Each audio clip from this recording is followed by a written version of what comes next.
Greetings from our second week of church isolation. Hopefully, this won't be too long. There is a light at the end of the tunnel. That is good news. And we are in the process of setting up our dual mode church. So, for those that cannot make it in person, whether it's a risk factor due to health, an injury, they just have a cold, you're out of town, whatever it might be, you don't live here, we'll have an opportunity for you. So we're working on that. Pretty close. Well, so this week, a couple articles came across my catching up on current affairs like I like to do. The first one I saw from a friend. He posted it on Facebook, and it was this story from this young writer who's grown up in the Northeast, currently lives in New York, and visited Texas for the first time. This really kind of blew my mind on where we are in so many ways in this country. Before I get into that, in case you haven't noticed, there's a little bit of a divide in this country. And in some ways, that's nothing that's new. I mean, there's always been certain forms of divisions, but it's gotten worse. And, you hear the different pundits talking about it's Democrat versus Republican, it's red state versus blue state, all these different things. But there's one divide that has been very noticeable, and this article really points to. And it's less about the specifics of politics, it's less about how a whole state votes, because a state doesn't vote. A state in itself doesn't have a singular identity. A state is made up of people, and it's complex.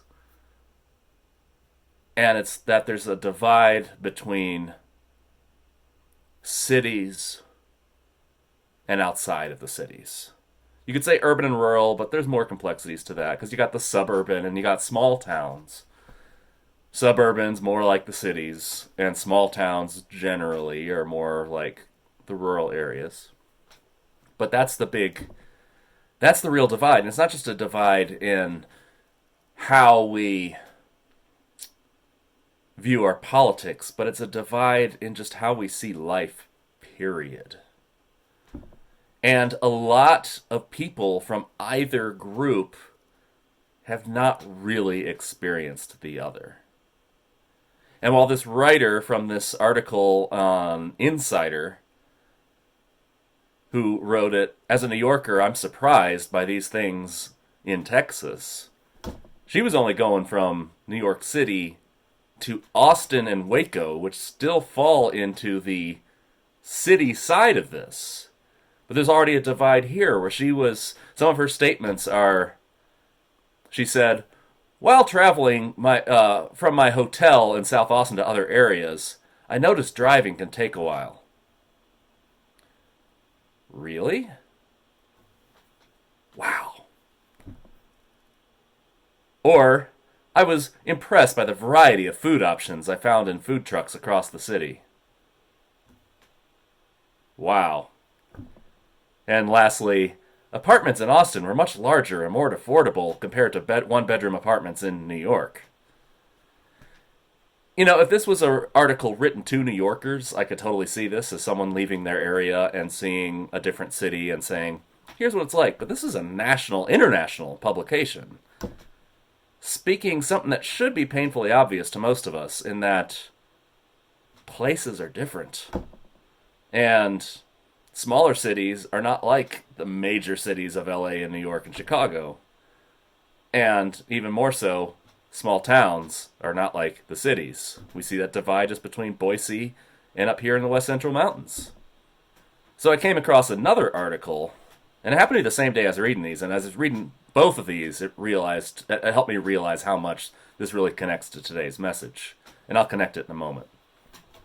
But this writer was speaking about his experience growing up in rural Illinois and how he would be labeled as from a blue state, despite the fact that it's really Chicago, the little bit of outskirts of St. Louis and Davenport that are liberal, while the rest of Illinois is rural and not much different from Idaho, except they don't have mountains. But he was using this article to kind of talk about how him now living in an urban area and working in a field as a writer, as a creative, and I think he did something, has something to do with tech as well, that is considered a more liberal field. He was explaining how he can really firsthand see the divide from what he grew up with to what he lives in now, and can really see both and see where people are lacking this connection.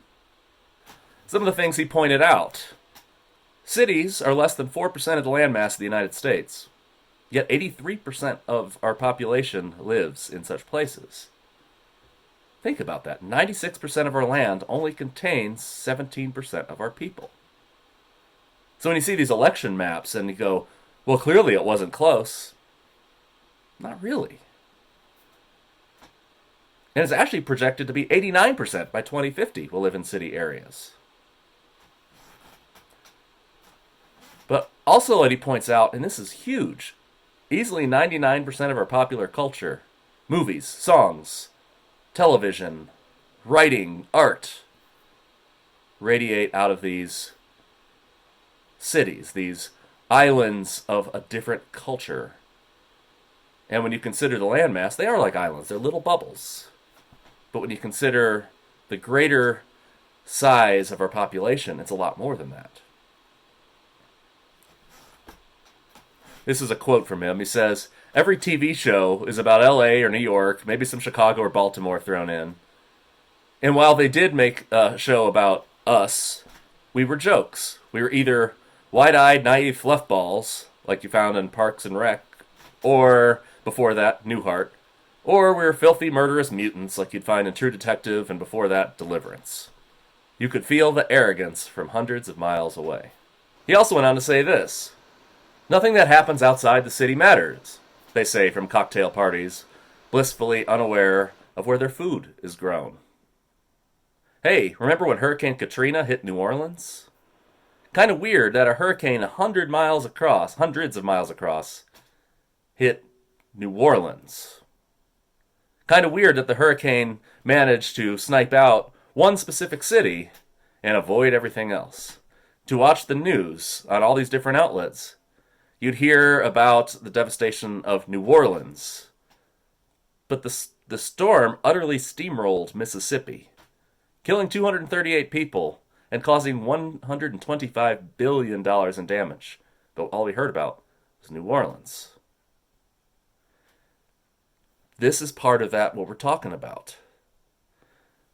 The people in the city don't really have a grasp what's happening in the rural side of things. And vice versa. One of the big important things that is really causing this divide, aside from the pop culture part that he talks about, is the fact of the way our economy is going. Through policy, through automation, through technology, and just the way that things happen, the economy is exploding in a lot of the cities. And the rural areas are becoming more and more devastated. Big conglomerates are buying up family farms, pushing out a lot of the people who have once probably had multiple generations of doing this work. Automation is really bringing down the amount of mills we need for things like our sawmills and whatnot. These mills aren't coming back to our area. I know there's people that seem to be waiting for it. It's not coming back. And it really hurts towns like New Meadows and Cascade. McCall found a different path, but some of the people that were of the ilk that were working in these types of jobs are not getting the same kind of income that they were once getting. And this is a real problem. And it's seen all across this country. If you drive through the South, especially the South, all these small towns that are about 5 miles apart from each other, each used to have either a cotton mill, a furniture, a factory that made furniture, tobacco. They're gone. All of them are gone. You got North Carolina, where it looks like a thriving state because Charlotte, Greensboro, Winston-Salem, Raleigh, Durham, Asheville, Wilmington are thriving. You drive along the I-95 corridor, utter poverty, boarded up stores, and people in desperation turning to addiction. It's all across this country. You'll hear people talk out of one side of their mouth saying how the cities and the people that run them are ruining this country and are bringing it upon ruin. And you can see that by looking at the state level. But as we talked about, the states, some states have more cities. North Carolina, Florida, California, states that are thriving when you look at their total numbers. Texas. But then you've got states that don't fit that argument, that are predominantly rural. Mississippi, Louisiana, Alabama, Idaho, Wyoming. A lot of these states, they might have a couple hot spots, and in Idaho it's Boise's growth and then all the tourist destinations because we've got beautiful country to explore. But a lot of this state is in utter poverty. Look around our town.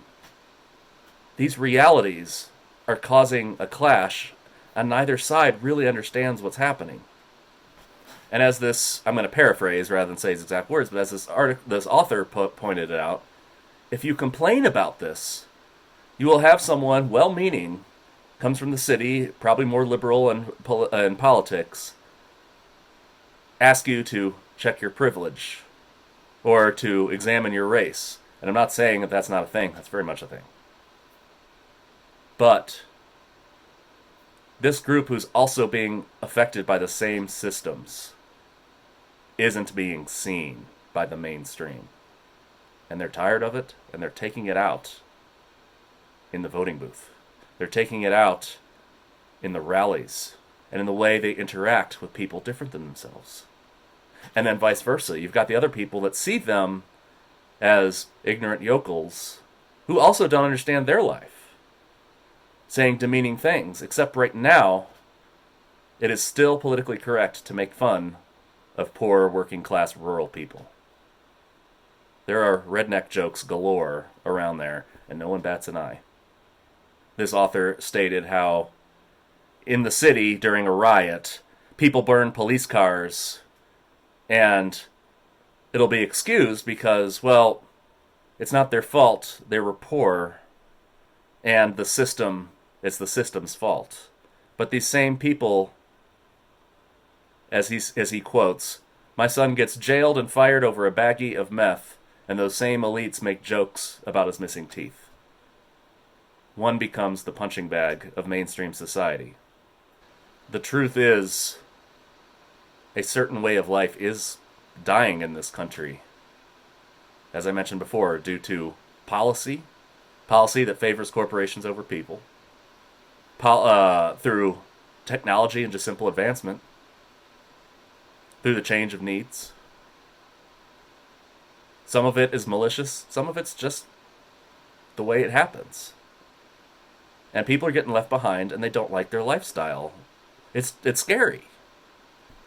And this isn't something that we can use to excuse some of the things that were problematic. A lot of this economy was built on slavery. That needs to be addressed. A lot of religion has been used to stomp people out rather than to lift them up. That is a problem. There are very valid points about race and privilege and all of that needs to be lifted up, but it's not the whole picture here.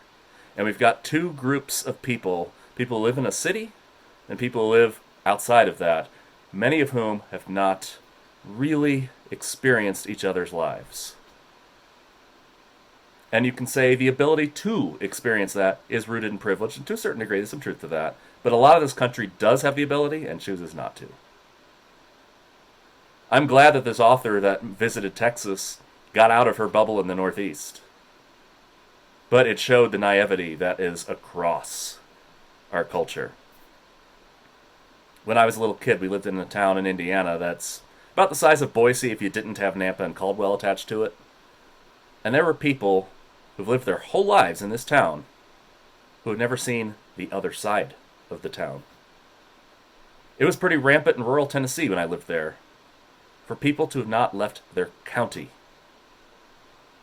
When I was in college, one of my classmates, who was from Jacksonville, Florida, College was in Tallahassee. That's 2 hours west of Jacksonville by Interstate 10. He had never been anywhere else in his entire life other than Jacksonville and Tallahassee. And I don't know how much poverty has to do with it. There's a lot you can't tell by someone on the surface, but he had a car and the ability to drive. I don't know, there might be more to it. But there's a big problem with people not experiencing the other life. There's a lot of people in the country that need not just go in the city for something that they need and get out. Go to a concert. Go to an opera. Talk to people.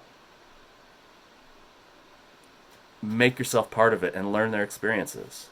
Go to the bad neighborhoods and see what they're dealing with. And vice versa.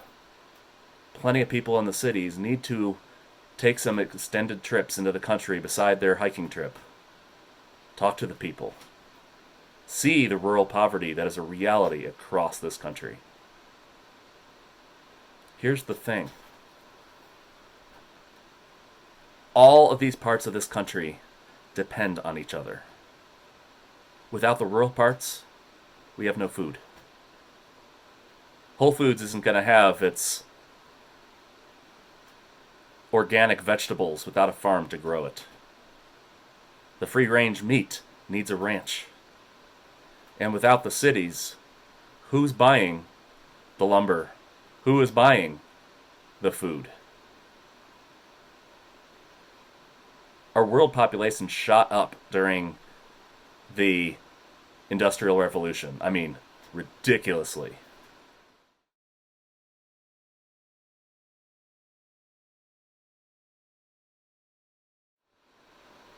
This necessitates the different lifestyles.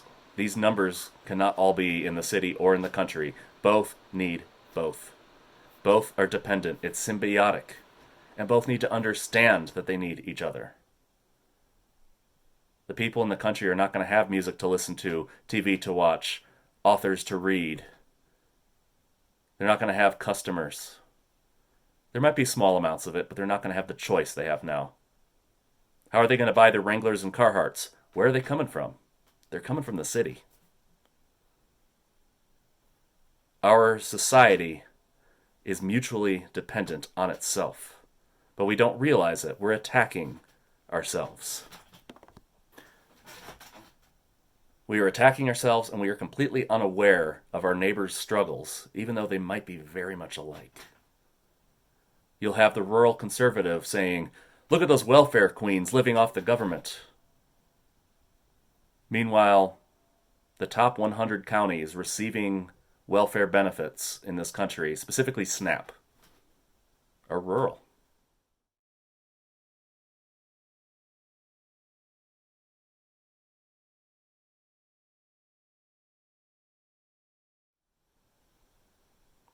And then you'll have people in those ghettos in the city that will look at rural America and go, well, what do they know about hardship?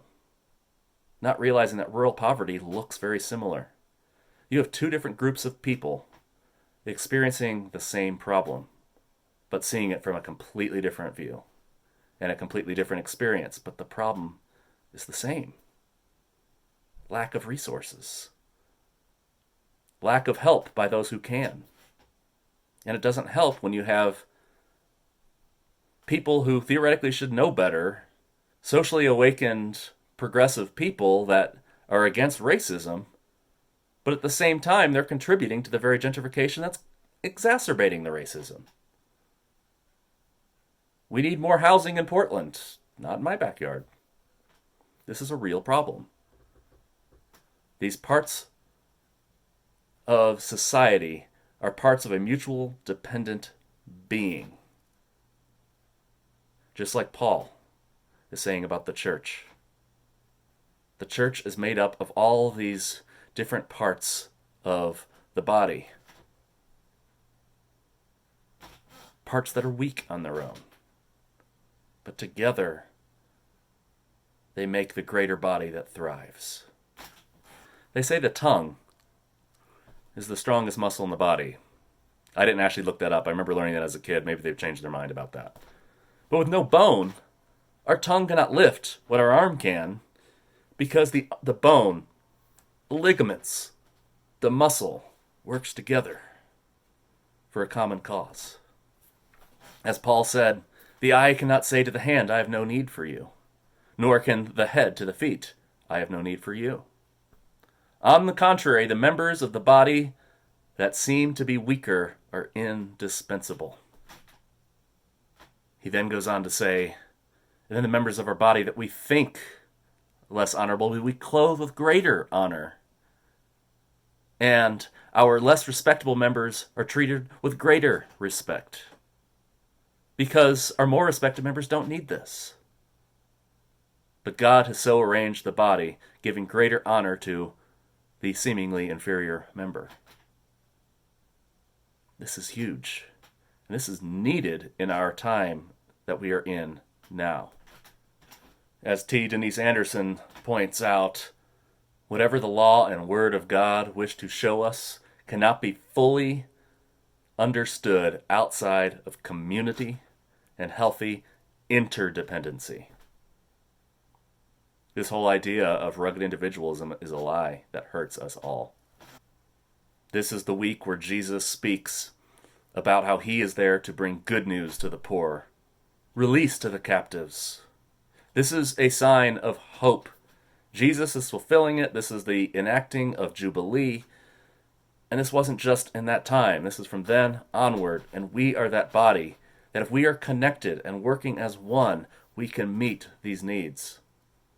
That's how this was designed to function. Not thinking that our member of the body is special while that other body member is inferior. Of course, when Jesus spoke these words, if you go on to read the rest of the text, it enrages his fellows because it calls us all out, and people don't like being called out. It calls us all out, and it involves sacrifice on everyone's part to make sure that we all function collectively. Debts canceled, slaves, prisoners released, property returned to the original family. This means that wealth that was accumulated would now be redistributed. And this bothers some people that have worked hard when they view others as not working hard.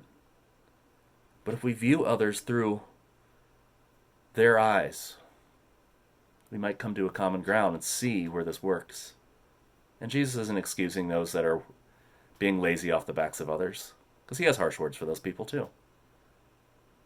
But it's not always what people think. This has been real personal for me, as it's just seeing the social and political climate of our society is weighing down, and I'm like, this is struggling, this is causing struggle on my own mental health. I wonder what our response as a community is, because we're predominantly rural. I don't think we're that representative, though, of New Meadows. We're more representative of McCall and greater outside of New Meadows. How do we have these kind of dialogues where people really understand each other? And maybe that's through Zoom or through field trips, people in our urban settings, taking trips to our rural settings and talking with people, and vice versa. As Father Martin L. Smith from the Episcopal Church states, this new community is not a dream lying over the horizon. It already exists in real time, in churches, the pioneering, I don't like that he used the word colonies, of God's future. The community of the Spirit lies under the authority of the future. These churches are called to be actual working models of the future world of a renewed humanity. This is the vision that addresses this problem that we have talked about today. This is the vision that Paul speaks of. This is the vision that Jesus instituted when he said that this Isaiah prophecy was fulfilled in him. This is our calling. I hope there's ways that we can figure out how to really listen to, hear, and understand from people that are living a very different reality from ourselves. I wish both sides, those who have lived one life and those who have lived another, could equally come together to do that. And that does involve some humility. humility of people in cities, generally higher educated, not always, but oftentimes with more wealth, not thinking that they have everything figured out and listening to the struggles of the poor people that work in rural America. They may be white and they may not be disenfranchised by the color of their skin, but their life doesn't look like a life of privilege. And similarly, those that like to poke fun of a man that might not be able to change his tire or hunt and kill his own food. We all do different things. We all have different strengths, but we are interdependent. That is the vision. The vision of the church. The vision initiated, prophesied by Isaiah, initiated through Christ, elaborated on by Paul. In this, the church is seen to be the virtual opposite of culture's rugged individualism. When one suffers, all suffer. When one is honored, all rejoice. And all the people answered, Amen.